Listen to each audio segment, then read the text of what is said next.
Beberapa tahun lalu, pengguna Twitter dihebohkan dengan cuitan dari Permadi Arya alias Abu Janda yang menanggapi kasus pengepungan asrama mahasiswa Papua di Surabaya. Dalam cuitan di akun pribadinya yaitu @permadiaaktivis, Abu Janda menyinggung satu ormas tertentu dan mengaitkan kasus itu dengan peristiwa kerusuhan di Manokwari, Papua Barat. Tertulis, gara-gara FPI geruduk asrama Papua di Surabaya, sekarang warga Papua marah tidak terima sampai rusuh bakar-bakar. Cuitan yang telah dibagikan sebanyak lebih dari 3.000 kali itu mendapat respon yang beragam. Kebanyakan dari mereka marah dengan ucapan Permadi itu, sampai-sampai menyebut dirinya pemecah belah bangsa. Upaya memecah bangsa nyatanya telah dilakukan sejak masa awal kemerdekaan Indonesia. Belanda menjadi dalang di balik semua itu dan lagi-lagi nama Papua terseret ke dalam konflik tersebut.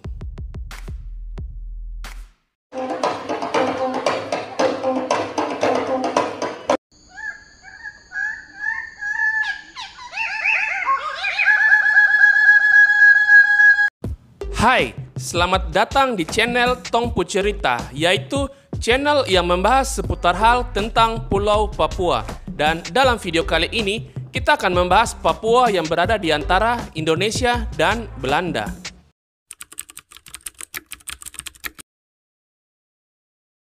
Setelah Indonesia resmi berdiri sebagai sebuah negara, batas-batas wilayah segera ditetapkan. Perhatian terhadap Papua pun tidak pernah luput. Oleh Panitia Persiapan Kemerdekaan Indonesia atau PPKI, wilayah paling timur Indonesia itu ditempatkan ke dalam Provinsi Maluku. Dari 8 provinsi yang dipilih yaitu Sumatera, Jawa Barat, Jawa Tengah, Jawa Timur, Sunda Kecil, Maluku, Sulawesi, dan Kalimantan.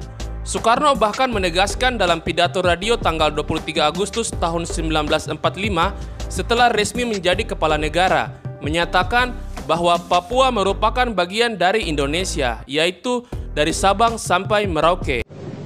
Dari Sabang sampai Merauke bukanlah sekadar satu geographical entity. Ia adalah merupakan satu kesatuan kebangsaan. Namun, kenyataannya walau telah ditetapkan sebagai wilayah Indonesia, Papua mendapat perhatian yang kurang dari pemerintah.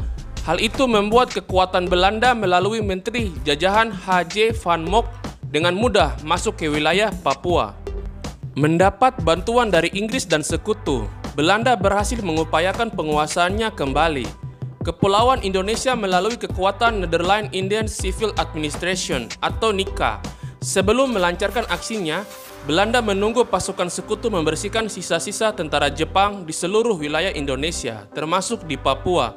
Pada 15 Juli tahun 1946, Belanda menyatakan pemisahan seluruh daerah Papua dari Provinsi Maluku dan wilayah Indonesia secara keseluruhan, serta Papua membentuk pemerintahannya sendiri. Pembentukan ini tanpa mengundang perhatian karena diadakan dalam rangka perubahan pemerintahan. Papua dianggap sebagai satu kesatuan politik yang berdiri sendiri.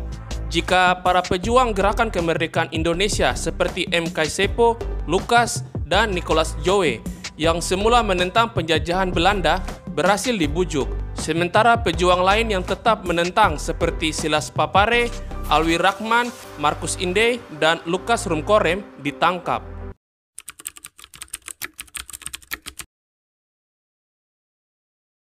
Di tempat lain, Van Mock berhasil mengumpulkan kepala-kepala daerah yang tidak dikuasai pemerintah Republik Indonesia dalam sebuah konferensi yang dikenal sebagai Konferensi Malino.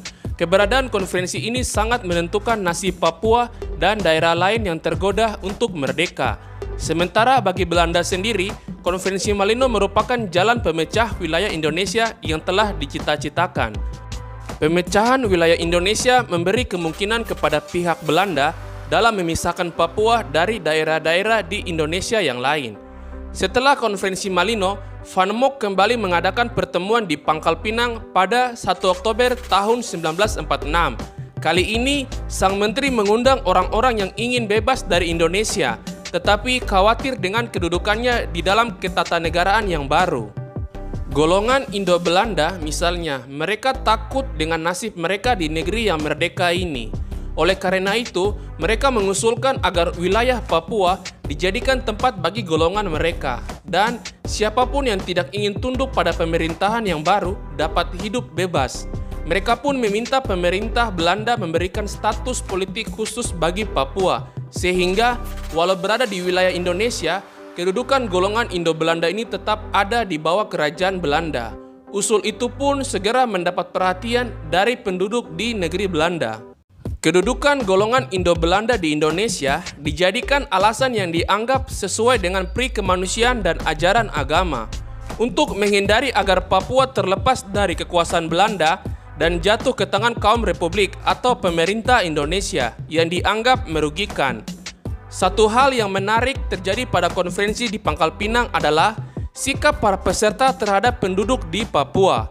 Meskipun wilayah Papua menjadi persoalan utama, tetapi tidak ada satupun yang menyinggung keberadaan pribumi Papua. Sebagai lanjutan dari konferensi Malino pada 18 Desember 1946, Van Mook menyelenggarakan konferensi di Denpasar. Peserta yang hadir berasal dari wakil-wakil daerah Kalimantan dan Timur Besar. Agenda utamanya adalah pengajuan pembentukan negara Indonesia Timur. Namun, dalam rancangan yang dipaparkan tidak menyebutkan Papua sebagai bagian dari negara baru tersebut. Pemerintah Belanda tetap menghendaki Papua sebagai wilayah yang tidak terikat dengan negara manapun kecuali negeri Belanda. Meskipun para peserta konferensi dipilih oleh pemerintah Belanda, Van Mook tidak dapat menghindari pertentangan pendapat yang dikemukakan sejumlah peserta. Para peserta beranggapan Papua sebagai daerah terbesar di wilayah timur akan sangat membantu pertumbuhan negara baru mereka. Ditambah, sumber daya alam di Papua sangat melimpah dan dapat digunakan untuk memperbaiki keadaan keuangan Indonesia Timur. Hingga hari terakhir konferensi, Belanda tetap pada pendiriannya untuk tidak melibatkan Papua. Sementara di sisi lain, kencaman dan tentangan terus berdatangan dari peserta konferensi kepada usulan pemerintah Belanda.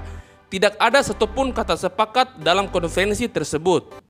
Pertentangan pendapat ini mewujudkan pertentangan pertama antara pihak Indonesia dan pihak Belanda mengenai kedudukan Papua, suatu pertentangan yang akan terus berlangsung lama, hingga pada 1 Mei tahun 1963, PBB menyerahkan Papua ke dalam Negara Kesatuan Republik Indonesia. Dan, yaps, sekian pembahasan kita kali ini. Jika kalian ada kritik dan saran ataupun ide, serta masukan untuk apa yang akan kita bahas selanjutnya mengenai Pulau Papua, maka silakan isi di kolom komentar. Cukup sekian video kali ini, sampai jumpa di video berikutnya. Salam Bumi Cendrawasih, Manseren, Ifnok, Au.